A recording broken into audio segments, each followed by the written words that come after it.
Hello everyone, in this video we are going to talk about dependency inversion principle. It is the last principle out of the 5 principles in solid. So what it states that the high level module should not depend upon low level modules. This is the most important line here, that the high level module should not depend upon low level module. Here abstraction should not depend upon detail, instead detail should depend upon abstraction. What we are saying here is that abstraction, that is high level module, should not depend upon details. By details, I mean low level module. Instead, detail should depend upon abstraction. We'll understand it more clearly with the help of example. Let me take you through the example. So here's a bad code example. So let's say we have a notification service, and this notification service currently supports email notification and WhatsApp notification. Okay. With this code, what we are doing is, in constructor, we are initializing the email notification and WhatsApp notification. And whenever we have to send an email notification, we'll call send email notification. And whenever we have to send WhatsApp notification, we'll call send WhatsApp notification. Let's see email notification and WhatsApp notification also. So the email notification has nothing but send email notification. Here there will be a business logic to send email notification. Here there will be a business logic for sending WhatsApp notification. As you can see that the notification service is a high level module which talks about in general that it has to notify something, and email notification and WhatsApp notification are low level modules. That means these are the details part and these should be the abstraction part. But here we are not doing that. Instead, notification service, which is a high level module, is basically depending upon the low level module, that is email and WhatsApp notification. Here we have email notification as a member and WhatsApp notification as a member, and we are initializing it. Using these members, we are sending the notification. So here we are doing the opposite. Here high level module basically depends upon the low level module. So this is the application code where notification service is equals to new notification service. Then we are sending WhatsApp notification and email notification. So it works perfectly here, that okay, send the WhatsApp notification, send the email notification. It's working fine. Till here we are not seeing any issue.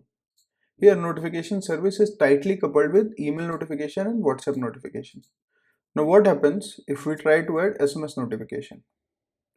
Can that be added without changing any of the existing code? No, because notification service is tightly coupled with low level modules. If I want to add a SMS notification, what I have to do? I have to create a SMS notification class,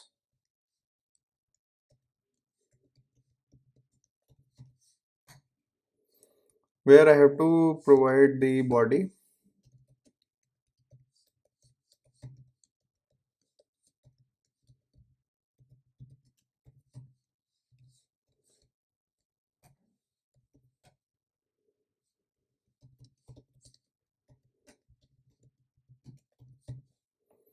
Till here it's good, but now we have to change the existing code, because here we need to have the SMS notification as member also.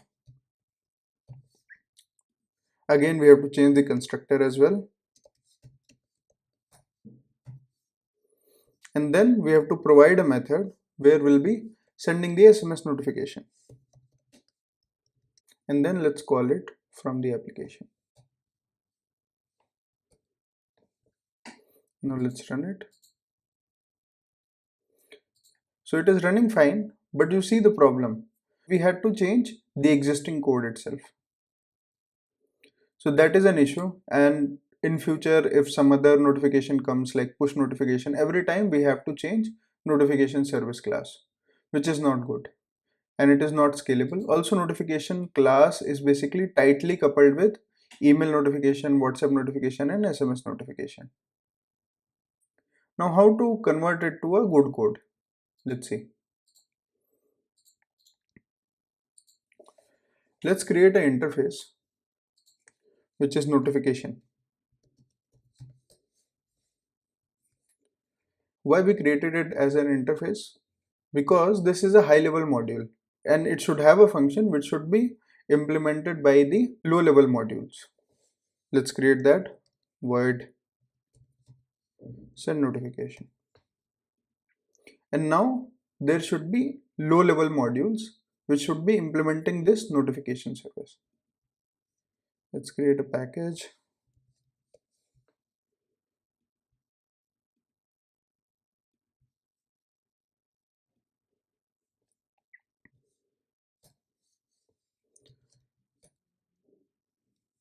We are going to implement notification here. Now you can write business logic for sending email notification.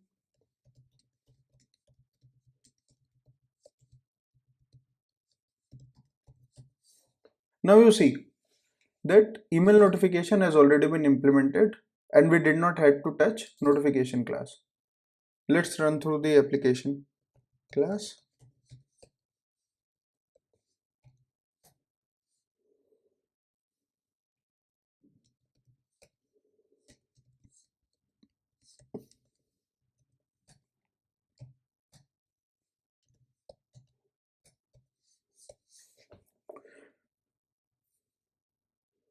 Let's run this. So it sent the email notification.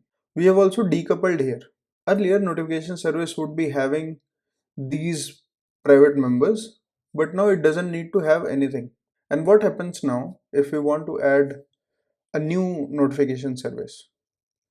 Okay, let's add it. Let's add, let's say, SMS notification.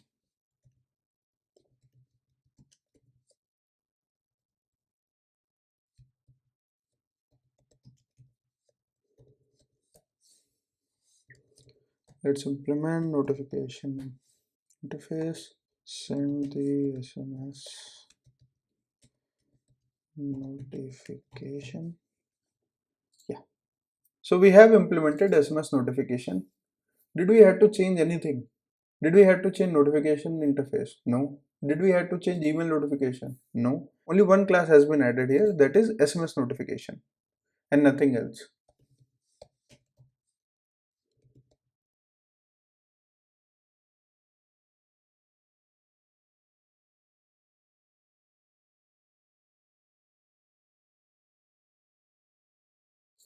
Should this work? Yes, it will work. You can see that the email notification and SMS notification, these are low level modules, or you can say the details part is now depending upon the notification class, which is the high level module. So here we satisfied this condition that low level module should depend upon high level module and not the other way around. Yeah. And suppose if we want to add another notification like push notification, WhatsApp notification, we can simply add these notifications and we do not have to change the existing code at all. This is the crux of dependency inversion principle. Now let's see its benefit. So it has a reduced coupling. We saw already that how we have reduced the coupling. It has greater testability and flexibility. Obviously the real implementation are separated, so the testability and flexibility is improved. So using DIP, it is easy to reuse business logic across different systems or with new external dependencies such as notification service we already saw. So it has good scalability and code reuse as well. That's all about dependency inversion principle. So this is the last part of solid principle. So from here onwards, we'll be focusing on design patterns, and soon I'll start making design pattern videos as well.